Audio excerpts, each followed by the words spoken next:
নমস্কাৰ বন্ধুসকল, আজি প্ৰজ্ঞান ইউনিভাৰ্ছ চেনেলত আপোনালোকক সকলোকে মই স্বাগতম জনাইছো, য'ত আমি আপোনাক জ্যোতিষৰ সৈতে জড়িত আচৰিত গোপন কথা আৰু সমাধান কম। আজি আমি লৈ আহিছো নাৰী সুচকু কপিলে কি হয় জানো আহক। প্ৰিয় দৰ্শক, শৰীৰৰ যিকোনো অংশৰ স্পন্দন হোৱা এটা স্বাভাৱিক প্ৰক্ৰিয়া, কিন্তু এই পৰিঘটনা জ্যোতিষ শাস্ত্ৰৰ নিজস্ব অৰ্থ আছে। শাস্ত্ৰৰ মতে শৰীৰৰ যিকোনো অংগ কপিলে আগন্তুক সময়ত ইংগিত পোৱা যায়। শৰীৰৰ অংগবোৰ কপিলে আপোনাৰ জীৱনত কিবা এটা বা আনটো সময়ত কিবা অঘটন হোৱা ইংগিত পোৱা যায়। আজি আমি কথা পাতিছো নাৰীৰ সুচকুটো যদি লৰচৰ কৰে তাৰ অৰ্থনো কি। শাস্ত্ৰত নাৰীৰ সুচকুৰ কপনিৰ লক্ষণ কি বুলি গণ্য কৰা হয় জানো আহক। চকু টিপিয়াই থকাটো নতুন কথা নহয়।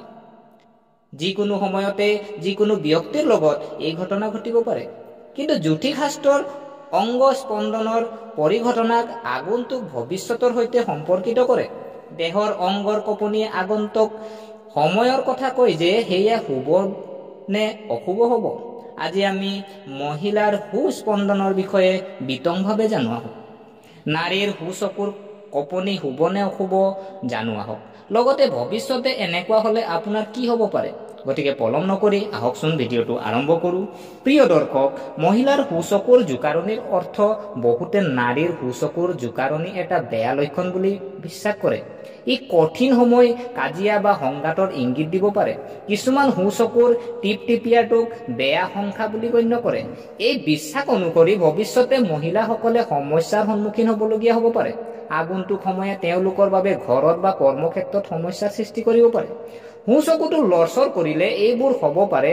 সুচকুটো টিপিলে অসুবিধাৰ ইংগিত পোৱা যায়। ঘৰত বা অফিচত কাৰোবাৰ লগত কাজিয়া হ'ব পাৰে। মানসিক চাপ আৰু স্বাস্থ্য সম্পৰ্কীয় সমস্যা হ'ব পাৰে। আপোনাৰ কাম আবদ্ধ হৈ পৰিব পাৰে বা অসম্পূৰ্ণ হৈ থাকিব পাৰে। কুচকু দেখা দিব পাৰে।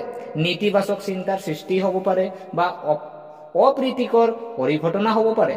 সুচকুৰ জোকাৰণি অশুভ বুলি গণ্য কৰা হয় আৰু ইয়াক প্ৰত্যাহ্বান বা অসুবিধাৰ চিন বুলি গণ্য কৰা হয়।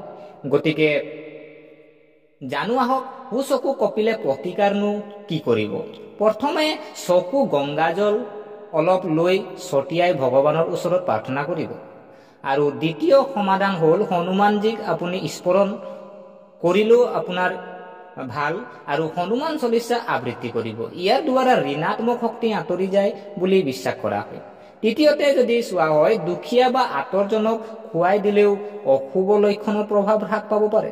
যদি আপোনাৰ সুচকুটো লৰচৰ কৰি আছে, তেন্তে চাউল, গাখীৰ বা বগা কাপোৰ আদি বগা বস্তু দান কৰাটো উপকাৰী বুলি জ্যোতিষ শাস্ত্ৰত লিখা আছে।